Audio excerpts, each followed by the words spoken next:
In this video, I will be painting apple tree flowers with watercolor and gouache. I will use two methods of showing white in this painting. I will use negative painting. I will paint the background around the flowers, leaving white as paper. And then I will use gouache to correct my edges and also to add some lighter tones and some details to my painting. I will be using Daniel Smith and Holbein watercolors, artist grade, and also Artist Gouache made by M.Graham. And you can find the full list of materials and all the colors that I use for this painting in the description under the video. So I start with watercolor painting. I'm working very lightly because all I'm painting right now is those very slight color variations on white flowers.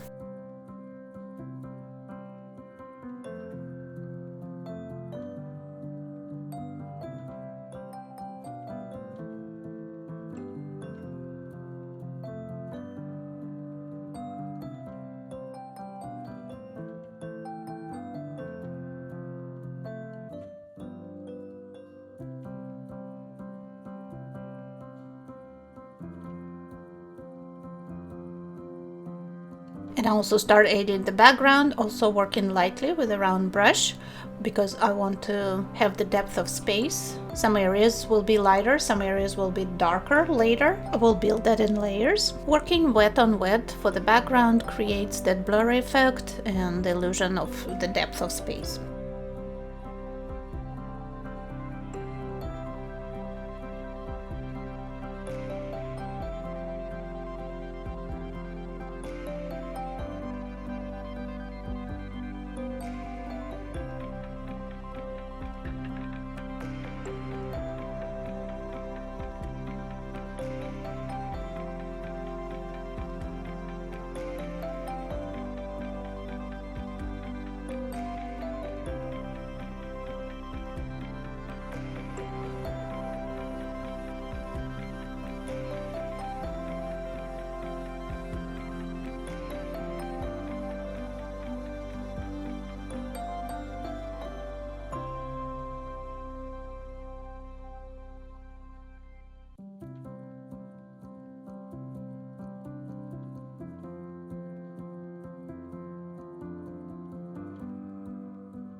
After the first layer is dry, I can start building the details.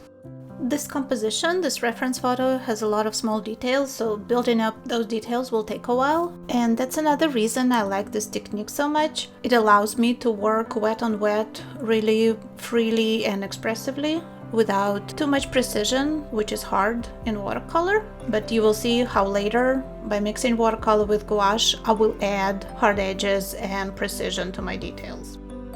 And it seems that flowers would be easy to paint, we all know what they look like. But I have to say, they're complicated forms. They're composed of a lot of tiny little shapes and we see them from all different angles.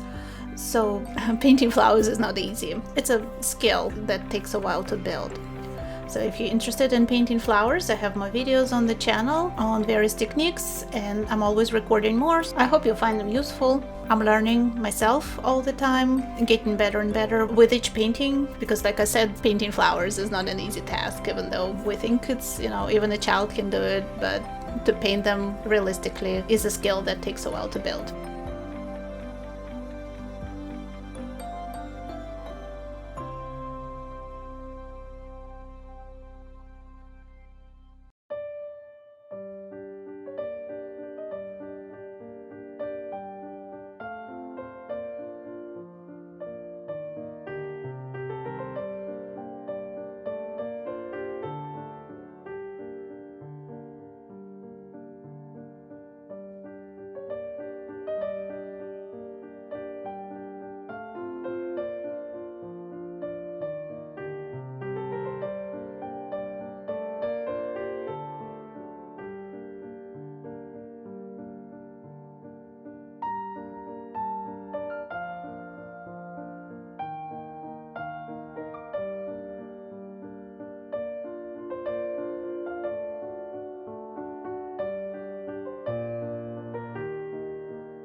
Now my white flowers are mostly white, but the edges need some more work, so I'm going to take my white gouache and start making corrections. And again, I'm using Artist Gouache. It is not permanent like designer gouache. The color can be moved after it dries.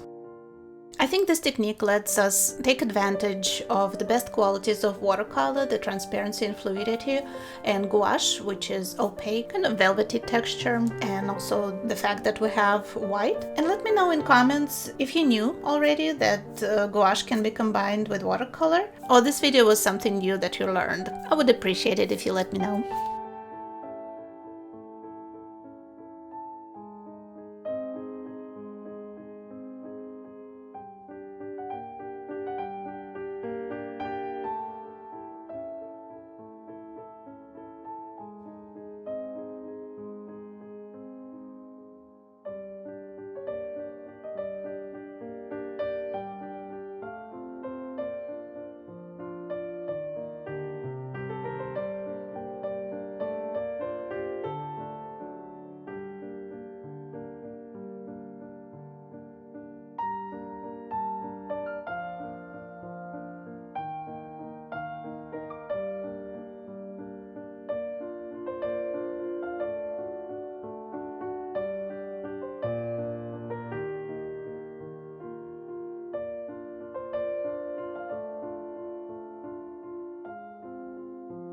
And to get light pinks and light green for the flowers and the leaves, I'm mixing white gouache with appropriate watercolor.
My flowering branch is ready, but now everything is a little bit too light. I want the white to stand out more, so I'm going to darken the background with watercolor with a flat brush.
And here's the flowering apple tree painted with both gouache and watercolor.